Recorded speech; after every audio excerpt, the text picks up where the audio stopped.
Oscillator வந்து இதில் இங்கே ஜாயின் பண்ணியிருக்கோம். இங்கே பார்த்தீங்கன்னா ஆக்சிலேட்டர் லோ டு ஹை நீங்கள் வந்து ஆக்சிலேட் பண்ணிக்கலாம். நீங்கள் எப்பயுமே ஸ்டார்ட் பண்ணும்போது ஹையில் வச்சுட்டு ஸ்டார்ட் பண்ணணும். அதுக்கப்புறம் நீங்கள் வந்து அட்ஜஸ்ட் பண்ணி யூஸ் பண்ணிக்கலாம். அதுமாதிரி இங்கே உள்ள கியர் அம்சங்கள் பாருங்கள், ரொம்ப பயங்கரமான அம்சம்.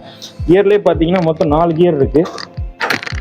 வாக்கிங் கியர்னு ஒன்று என்னென்னா, அதாவது நீங்கள் வந்து இப்போ இங்கே வந்து வீட்டிலேருந்து காட்டுக்கு எடுத்துகிட்டு போகிறீங்கல்ல, அந்த டிஸ்டன்ஸில் நீங்கள் வந்து வாக்கிங் கியர் போட்டிங்கன்னா உங்களுக்கு வண்டி ஸ்மூத்தாக போகும்.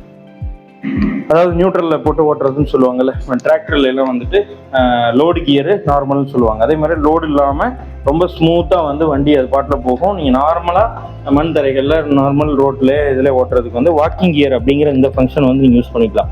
அதுக்கடுத்தது வந்து இது வந்து நியூட்ரலுக்கு அப்புறம் வந்து ரிவர்ஸ் கியர் தனியாக கொடுத்துருக்கோங்க. ரிவர்ஸ் கியர் போட்டிங்கன்னா ரிவர்ஸ் வந்துக்கலாம்.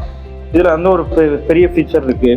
அதே மாதிரி டில்லிங் கியர் போட்டிங்கன்னா நம்ம வந்து இப்போ உழுக போகிறோம் அப்படின்னா அந்த டைமில் லோடு தான் டில்லிங் கியர். சரி, அது மட்டும் இல்லை, இங்கே பாருங்கள், பின்னாடி வந்து இன்னொரு கியர் ஆப்ஷனும் கொடுத்துருக்கோம். இந்த ஆப்ஷன் வந்து டிச்சிங் கியரு, இது டில்லிங் கியர். டிச்சிங் பண்ணும்போது என்ன நடக்கும் அப்படின்னா உங்களுக்கு வட்டை பாத்தி போடும். இதே டில்லிங் பண்ணும்போது தலையிடும்.